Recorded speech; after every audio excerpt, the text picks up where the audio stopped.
Hello children, welcome to our online English class. Today we are going to learn about idioms. For this you need to get your Collins English Grammar and Composition book 7 and refer to page number 152 and 153. The name of the chapter is Words a Mixed Bag, and from there we are going to learn idioms today. Let me tell you the learning objectives. We will be able to understand why idioms are used. We will be able to identify idioms and use them in sentences. To understand why it is important for expression of language and to be able to use in vocabulary building. Children, you have learned idiom last year also. So what is an idiom? An idiom is a group of two or more words that means something other than the literal meaning of its individual words. Thus, idioms are group of words which help us convey our ideas and feelings in a precise and focused manner. Their meanings are often established by usage. So, in simple words, we will discuss with examples. When we read a group of words, then the literal meaning of those individual words are not taken. The real meaning of those individual words are something different. So they help us to convey our ideas, and it helps us to let our feelings out in a precise and focused manner. So if I say it's raining cats and dogs, so the idiom over here is raining cats and dogs. So if we see this group of words, raining cats and dogs, the literal meaning would be cats and dogs are falling from the sky like rain. But that is not the meaning of this idiom. It means it is raining very heavily. So it is funny also. Why do we use it? It helps us say many things with just a few words, help us enrich our language. They are nicer to listen to and make the conversation less monotonous.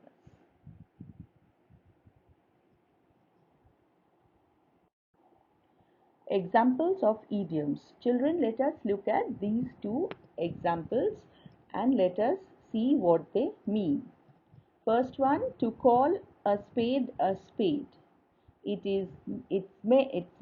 means to indicate an honest review when someone talks straightforwardly and frankly without an intention to flatter. So children, we have to use this or learn to use these idioms once we know their meanings in the sentences. So if we try to make a sentence with to call a spade, it would be something like this. He who calls a spade might receive criticism temporarily, but shall receive people's admiration in the long run. Next one, we move on to the next one. To cost an arm and a leg. The meaning of this idiom is something is very expensive. Fuel these days costs an arm and a leg.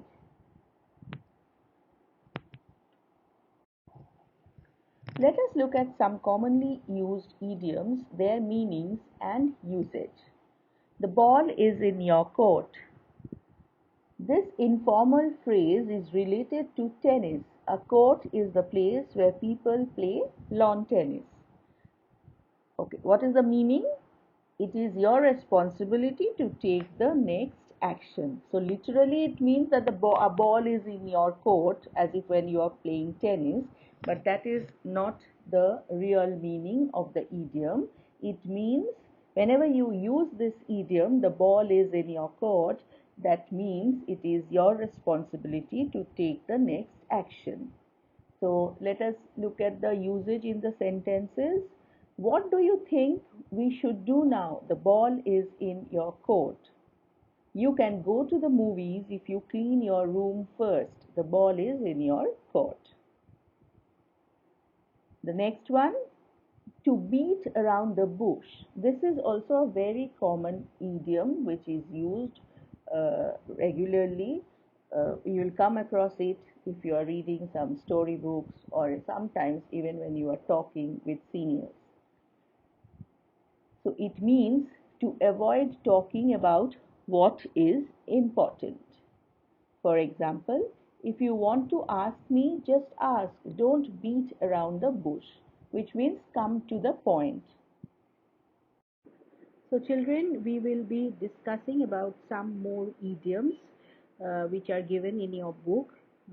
Just for the information, children, there are more than 2,500 idioms in English language. We are not able to do, like no one is able to do so much, but of course commonly used idioms which we commonly use in our language in writing or speaking, we will uh, try to understand those idioms and their meanings. But you are most welcome to find out about more idioms whenever in your free time and write the meanings and keep them in your vocabulary or increase your vocabulary by using them in your writing or spoken language. Okay, so our next idiom is bite off more than one can chew. The picture actually expresses the literal meaning of this idiom. The giraffe is biting off a whole tree and it is not being able to manage. So which the meaning is to try to do something that is too big or difficult to do. So for example, in sentences, how we use it, I thought I could finish this report within a month, but I bit off more than I can chew.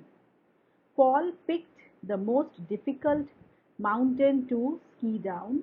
He is always biting off more than he can chew. So one more thing you should realize here, children, is that the verb which is used in the idiom, in the original idiom, can be changed or its form can change according to the tense of the sentence where you are using it. So bite off can become bit off, okay, and or biting off, showing or depending on the tense which you are using or the form of tense which you are using in the sentence. To move on, the next idiom is burn the midnight oil. Okay, so the literal meaning is burning of midnight oil, but actually it means to stay up late working on a project. It refers to the use of, like, long back in past when there was no electricity, people used to use oil lamp, okay, uh, if they had work all throughout the night.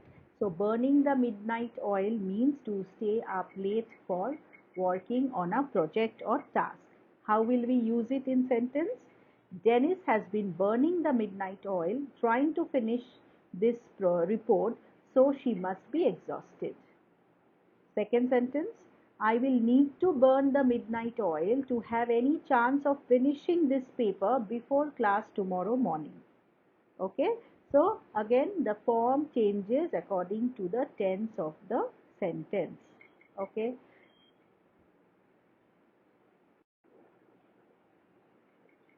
two more examples of idiom, and these are, children, if you notice, you may have come across these idioms when while speaking with somebody or while reading a book, or you must have already used it yourself since you know the meaning.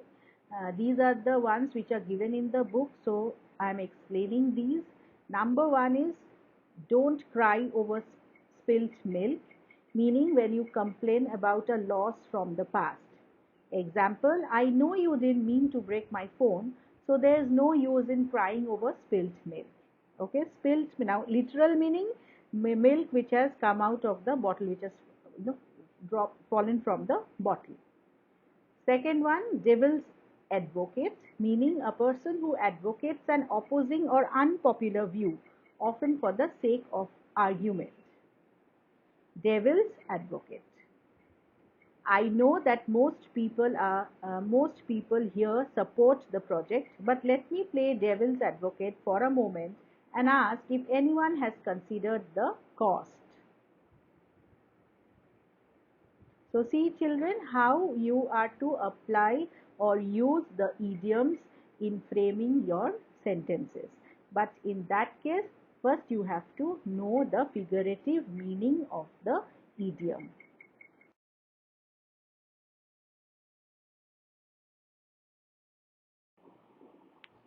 Straight from the horse's mouth, directly from the person who knows the most about the matter. How will we use it in our sentence? I heard Joe's selling the farm. It's true, I heard it straight from the horse's mouth. Here, children, that does not mean that the horse is speaking or that the words are coming out of the horse's mouth. That is the literal meaning, as you can see in the picture. But the figurative meaning is directly from the person who knows the most about something. As I told you, there are a many number of idioms in English, and the list is innumerable. But again, a few of them as we are discussing. To keep something at bay is to keep it at a distance. Example, the soldiers kept the attackers at bay. Next is barking up the wrong tree, meaning looking in the wrong place, accusing the wrong person. If he expects to borrow money from me, he is barking up the wrong tree. Our next very common idiom is at the drop of a hat, which means without having planned beforehand, usually decided very quickly. Example, being a firefighter is being ready to work at the drop of a hat. Far cry from something, a thing that is very different from something else. This flat is a far cry from the house they had before. So what you imagine and what you actually get, that is the meaning of far cry from something. Hit the sack. So the picture depicts the idiom literally, someone hitting the sack, which actually means that go to sleep. And how will we use it in a sentence? I have got to get up early tomorrow, so I am going to hit the sack. Next is hear it on the grapevine, which actually means to hear rumors about something or someone. How to use it in a sentence? Everything that they said about Annie isn't true. They just probably heard it on the grapevine. The last two idioms which are given in your books, best of both worlds. Definition or meaning is a situation in which you can enjoy the benefits of two very different things at the same time. Example, my friend lives on a farm in the country, but she works in the city. She has the best of both worlds. Next, the last straw, which means the final small problem that causes you to become upset. Example, that email was the last straw. I quit. So that brings us to the end of explanation of meanings of the idioms which are given in the book. As I told you children, there are many more idioms which you will come across. When you come across them, you should find out the meaning, ask your elders, or you can ask me or your teachers, and you will be able to find out the meaning of the idioms, and this way you will keep learning new idioms as you grow up. So with that note, the chapter is completed. I have the exercises given in the next two slides. There is only one exercises where you have to fill in the blanks with the idioms. So please complete that exercise in your notebook, and answer is also given. Once you complete, you can check the answer with what you have written, tally the answers. Thank you. Stay safe, stay healthy.